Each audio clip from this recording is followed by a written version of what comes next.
This is Morgan with Mingling with Morgan, and we're here to talk about Exit 109. And this magazine comes out in the spring, and pick up your copy today. I'm Morgan Tyner, and I'm here with Emma Bennett, the former copy editor of Exit 109. Okay, so in your piece, when Yama left Yumuna, was that based on truth? Like it says in first grade, your mother mentioned thoughts were robins. A lot of it's exaggerated language, but it's more like the emotion of the piece is what's real. It's actually about my brother and me, but my brother is 8 years older, so we both would not be going to first grade at the same time. Okay. Yeah, I was just wondering, are your pieces usually based on truth, though? Like the Michaels piece where your friend got fired? That wasn't a true story, but I based it on like people I knew. Like it was supposed to be a piece for class, and you're supposed to base everything on dialogue. I actually didn't know how it was going to end. It just ended, and it's like, okay, that's kind of cool. I'll just leave it there. So where do you derive your inspiration from?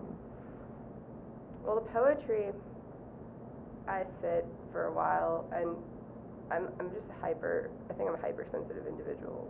It's a lot of the time, I have a lot of thoughts I just need to get out. Like a lot of people think poetry is art, and I would say it's more like language, like a type of communication, because people who are like obsessed with writing poems, I've found, have something that has to get out of them. It's not like you see a chair, I guess, and think, I'm going to write a poem about it. But you could turn it into like an exercise in writing, I guess.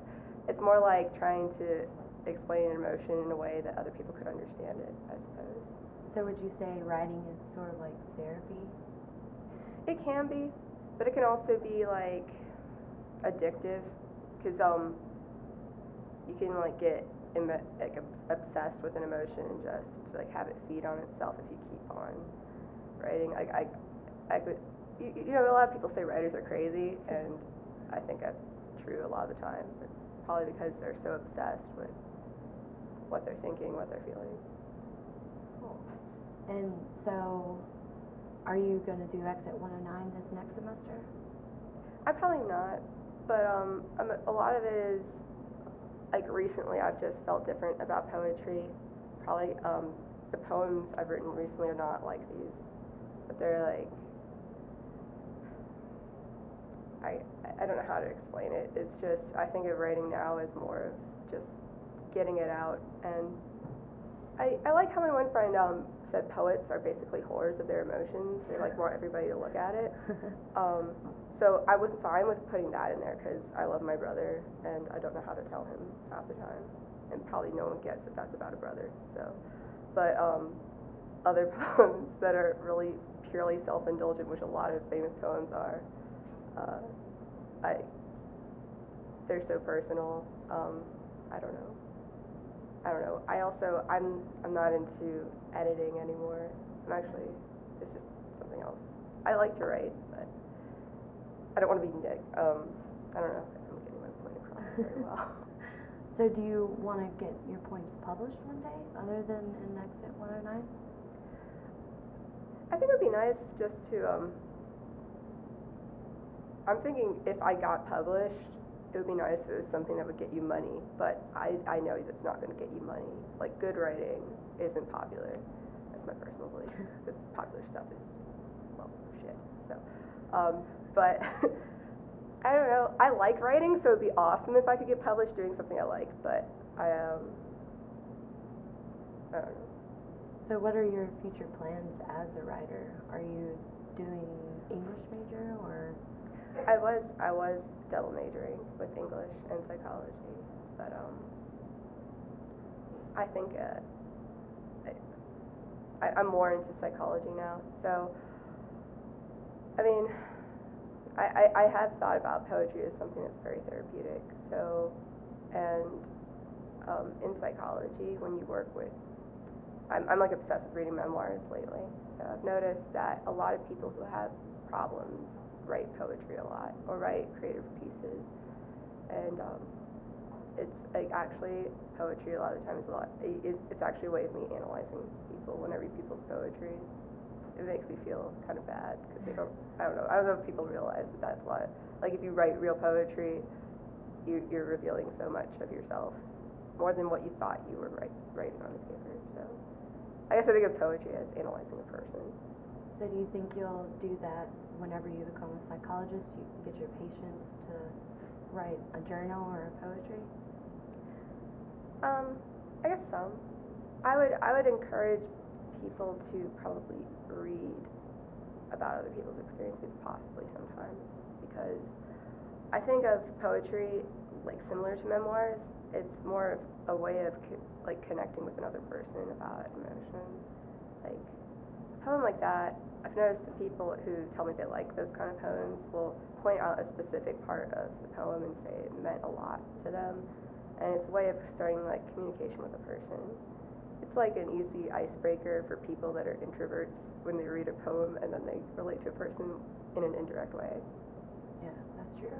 I pretty much related to you in this poem, I thought. I didn't think it was about a brother though. Yeah. But so when do you graduate? If things go well, I should be graduating this upcoming spring. That's good. And A Fisher of Men, that's the one that talks about the fishmonger and you let the fish go in the ocean. I was wondering, was this derived, are you really living around the ocean, or is that just made up? Yeah, the setting's made up, but I mean, when I was doing a lot of English classes, an English major would understand how, they would only understand because they have to read a lot of stuff that uses a lot of metaphors, and some of them are crappy, but I guess the whole point is, I'm not religious, but I know a lot about different religions because I have a religious background and I'm spiritual, so Fisher of Men was like a phrase, that I was thinking of at the time, and I was reading about a person who was a fishmonger, and it was like an image in my head that just stuck out. Yeah, I really like that one. I thought it was nice when you went and put the fish back in the ocean and then fasted. That actually, I feel bad about that part because some people really like that, but I think of it as like a symbol I've seen in a lot of Asian tech, like of Asian books and literature, like this thought of throwing away what you've gotten from the ocean. Yeah, the monks do that. They catch the fish, pay for the fish, and then let them go. Yeah. I think that's in China. I didn't want to say China in case it wasn't China. So, do you still write in your own time, just not put it out there for anyone? Yeah. I mean, I wrote a lot. I've taken poetry classes here. Like everything I put in there was from a class, so. But I still write, yeah, in my spare time. It's how I get through the day. I actually don't feel productive if I don't write. So. That's awesome. So do you rather type on a computer or write in a book? I love writing in books, partially because I'm paranoid about people and computers, but also because it's a longer process, and while you're writing it out, I have a lot of racing thoughts, so if I type out my racing thoughts, I'll actually get confused.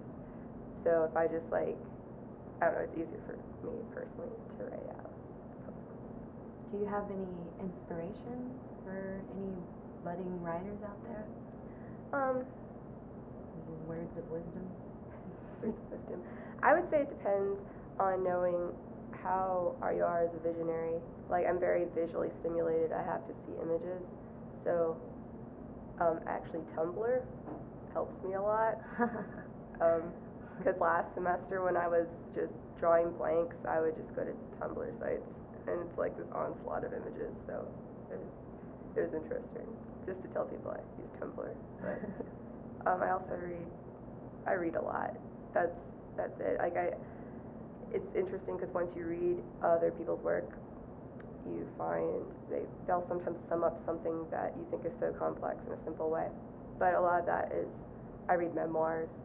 I mean, like, a lot of poetry I like is kind of like, I like T.S. Eliot, who most people don't like, so, I mean, like, if you're going to say that, most people just don't want to hear what you have to say.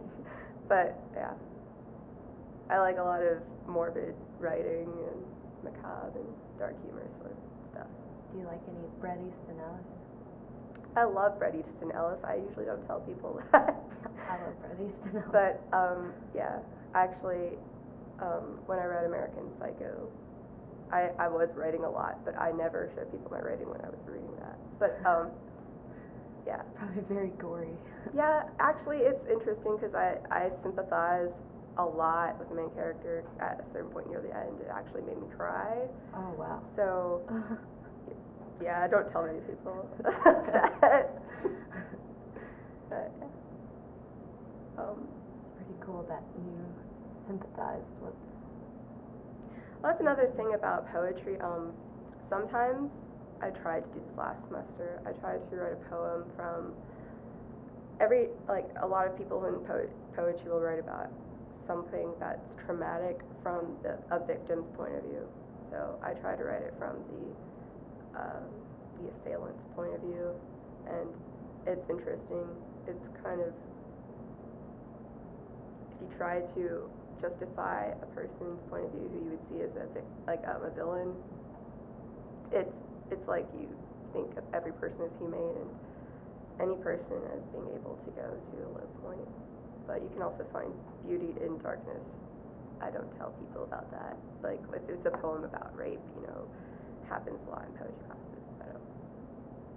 I don't know where I was going with that. But it's interesting to connect to any type of person through poetry or writing. That's really awesome.